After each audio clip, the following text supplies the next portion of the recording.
Welcome back! We may be in the same spot where we ended the last video, but I've actually done some stuff in between videos. Well, by some stuff I mean one thing. I reflooded the lake here by the four-way tower. I figured it would save up on some walking time that you wouldn't have to worry about watching. Besides, we got more pressing concerns. We gotta go over here to this area. Alright, we got a building over here with the Roman numeral 2. Roman numeral 2. Alright, what do you have for me this time? A yellow symbol. And that one kind of looks like a bag or a sack. I'll go check that out here in a minute, but I kind of want to check out the building with the Roman numeral 1 on it. And it's right here. Sweet. Alright. What can we do with this thing? Oh, okay, I'm sorry. Jeez, alright, stop barking at me. Let's see, does this do anything? Yay, I didn't get honked back at there. Let's see if these things now work. Okay, they turned some lights on. And they all seem to go in the same order regardless of which buttons I press. Like, I could just press all these in order and those still come on. Even though the initial order was random.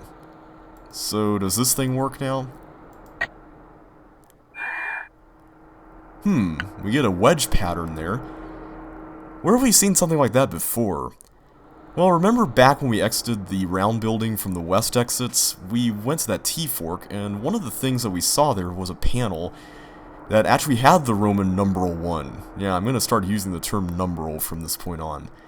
And when we pulled on the little lever there, we were shown 3 random wedge patterns, each with 2 wedges. So let's play around with this a little bit. What happens if we just do 1?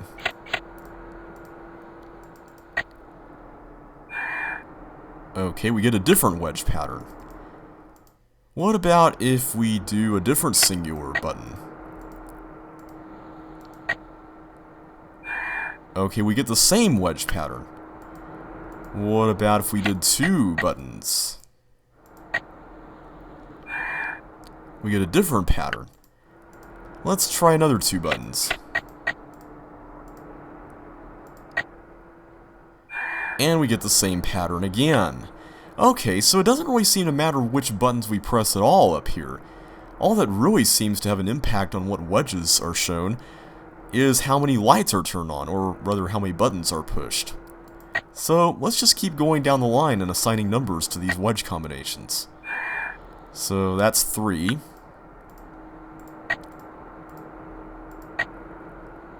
That's 4.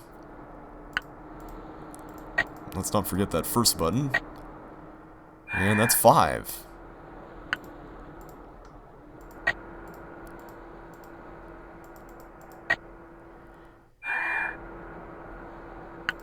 There's also another map over here. And this time our location is marked on this bottom area instead of the square building. Yeah, I'll call that building where we messed around with the water the square building. I think it has a good ring to it. Alright, that's 7.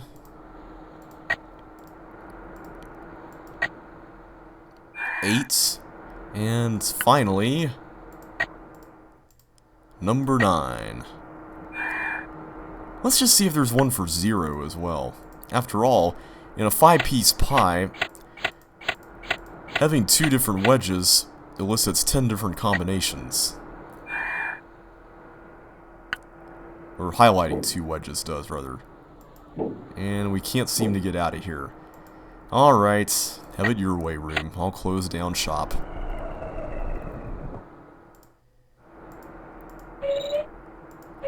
Let's see what's over here in this cozy cabin. Some sort of cylinder thingy. Okay. Well, these symbols look familiar. We also saw them in that T-fork area. These are those small cisterns. And now they're all highlighted, but the big tank over here is not. So apparently when those cisterns have water applied to them, there's some sort of floating bridge or something that gets raised up. Alright, that's good to know. Alright, and we got one more of these things.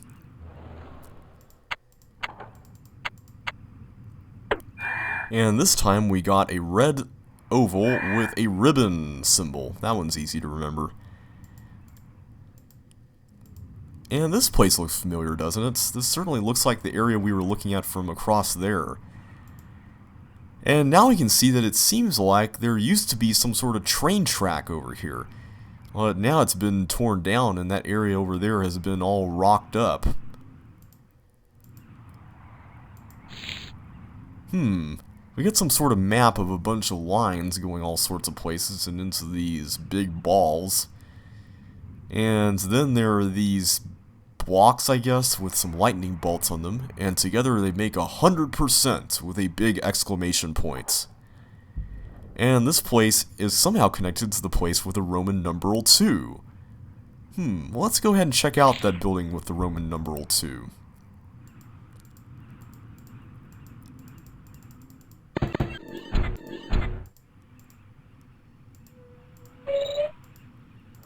Well, sure enough, we've got a bunch of pipes going all over the place, so I can only imagine that that's probably what that map represents. What's over here? Well, we get a nice view of those 3 pipes that we could see from over here, and 2 of them are drained out to the lake, and one of them is just kind of sitting there.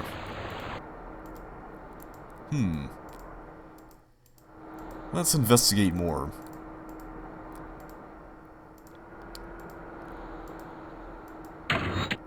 Alright, we get some baseballs under these hatches here.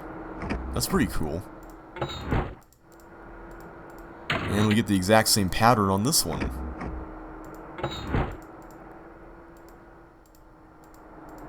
What about over here? We got a third one. And that one has the exact same thing too. Okay, so here we've got another one of these green consoles. And I think this is the last one in the game.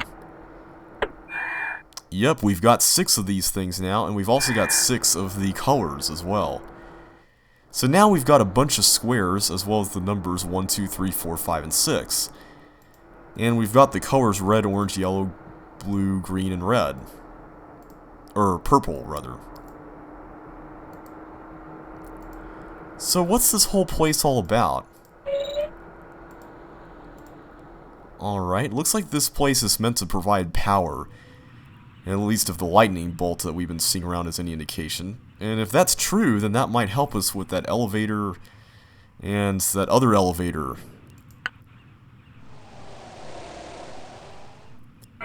Well, that didn't help. Let's get this thing back to normal. There we go. So, pretty much our goal here is that we need to set the distribution blocks, as I'm going to call them, such that they make a continuous circuit over to the other end over here. And we got to make sure, I guess this means that we can't go right through this one. So, let's go back to that map. I gotta admit, I was really confused in this area when I first played the game. The reason being is that I thought that that building with the Roman numeral 1 on it was actually somehow connected to the building with the number 2. But they're not actually connected at all. The Roman numerals are just there to distinguish the 2 buildings when you get clues to those 2 buildings, like this right here. So it seems like our end goal is to get water in through here. I guess some more will go out this way, maybe. We need to get some to these pipes. And we need to get one through this one. And we need to make sure that it flows through both of these blocks with the lightning bolts. Now, I gotta admit, this puzzle really stumped me. I actually had to use a solution on it, but I'll explain why this was really tricky. Because right here, you've got a bunch of different options for how you could have this play out. You could enter this distribution block through either this pipe, or this pipe. Now, the thing you got to remember is that with every one of those baseball formations that allows the pipe to continue flowing the stuff through, there's at least one section of that allows the pipe or the water to flow through another pipe that's adjacent to the pipe it just came out of. So it kind of forms a U shape. So that would work in a place like this, or this, or this, for instance. And then there's the other type of thing, and that is the thing that kind of goes across and then down or up. So with these two things in mind, the U-shaped part and then the part that goes across and then in the direction that's opposite of the U-shape, that's pretty much how we'll solve this. And I'll show you the path that ultimately works. And remember, we cannot go right through here. So what we have to do is we have to come up here first. And then we turn around here as the result of that. We have the U shape right here. We don't go across there. That would pretty much be useless, right? So then we go over here, and then we go into distribution block number 2. Now, again, we can go over here, and that might take us through here. But the problem with that is that we would be forced to turn around here, and we would be going left through here. And then we wouldn't really be able to go through this thing right over here. So ultimately, we would just be 50% of the way, not 100%. So ultimately, we have to turn around here, and then go through here. Now, we could turn around here, but if we do that, then we'd be going out prematurely, and we wouldn't be going through this block over here. So we have to cross this way, and then we'd be crossing down over here, since the U would be up in this particular block. And then when we get over here to this, then we would just do a U shape there, and then loop around and go back down. So yeah, it's not exactly that bad when you start thinking about how the baseballs work, but it was kind of hard for me to wrap my head around when I first played the game. When you really think through it like that, it's not too bad though. Now the tricky thing about this puzzle is that when you actually set all the distribution blocks, you gotta keep in mind that you're viewing them from a different orientation each time. Well, actually the only time that's really different is this one. So let's see, from the east side we need to connect this, this over here with this over there. And these two need to be connected, so let's put the U over here. There we go. Alright, and the middle one, we need to have the U on this side over here. So we've pretty much almost got this one made. There we go. Whoops. And that leaves the last one, which is over here.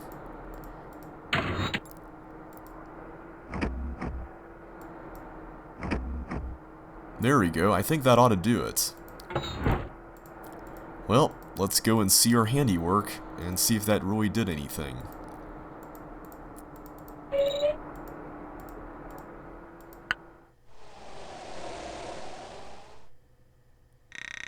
Alright, looking good.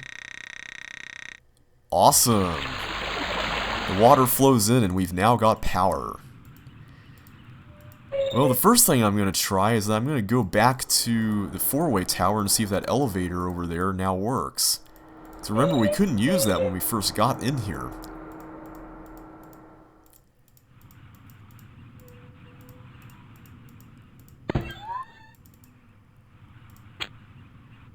Oh, right. And we have liftoff. Sweet. So what's up on the upper level of the four-way tower?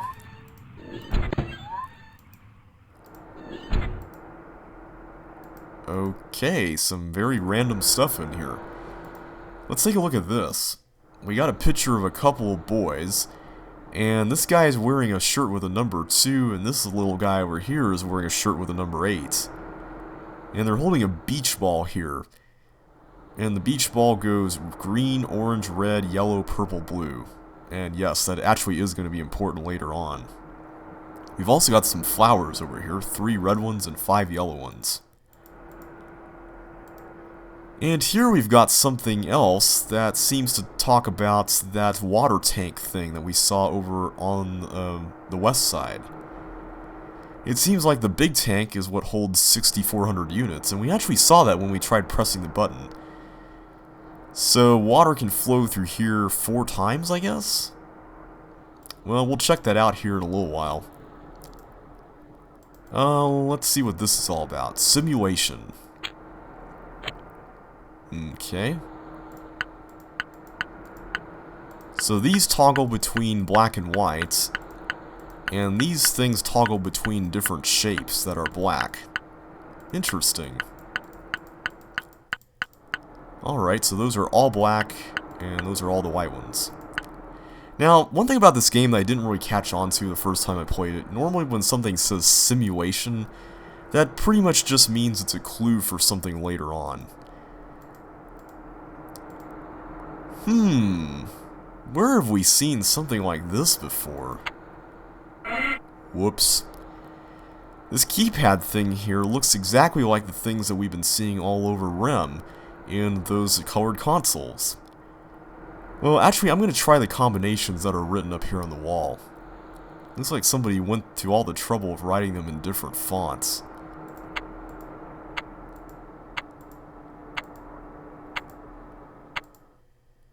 Alright. Oh, wait a minute. Okay, we have to turn it on first. Now let's do something. Sweet, what do we get? Alright, we got a bunch of random shapes and some numbers. Cool. Bad news is that whenever we put it down, we throw it away here into the garbage can. Yeah, for some reason our player character here doesn't want to take these pieces of paper around with him. But thankfully I've already got all the information I need written into my notes. Whoops. I keep forgetting to turn it on.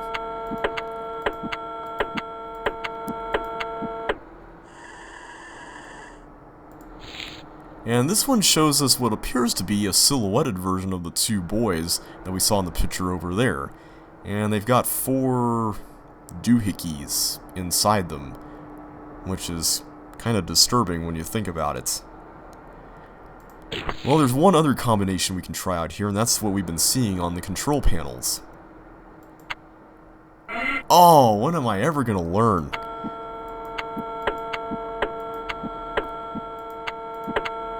There we go. Whoa, what on earth is this monstrosity? Well, it kinda looks familiar, doesn't it? We've seen these symbols, or at least some of them, on that antenna thing we were messing around with near the door complex and the pump control room. We'll keep this in mind for later on, though. For now, though, just note that these things seem to represent things on what I'll call the y-axis of this circular graph, and these things seem to represent what's on the x-axis. Or I guess this would technically be the x-axis and these would be the y-axis? I don't know. Anyway, these are depth and these are distance across, whatever. So what's this thing all about? That thing kind of looks like this spot here in our inventory that's empty.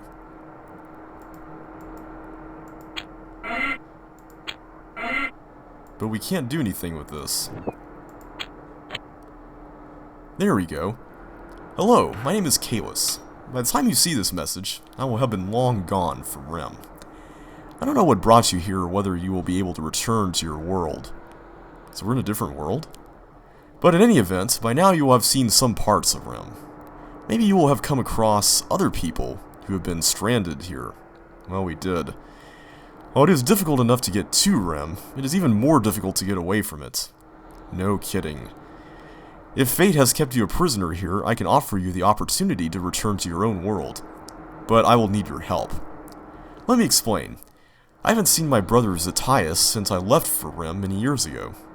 He lives in your world now. The picture on the wall behind you was taken when we were children.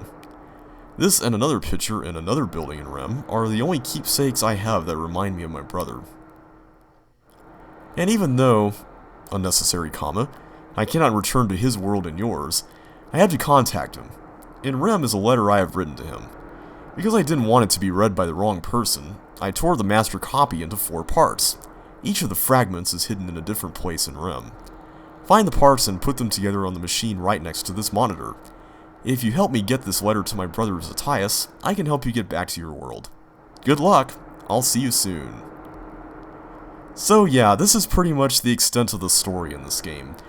You have to find a fragmented MacGuffin, in this case 4 pieces of a letter, and you insert them inside this doohickey right here. And also we can see now that this area down here is where we would keep those 4 pieces of the letter as well. But just where are we going to find them? I mean, we've been all over the place and we still have yet to find anything that even resembles a letter. Well, we'll have to start looking in the next video.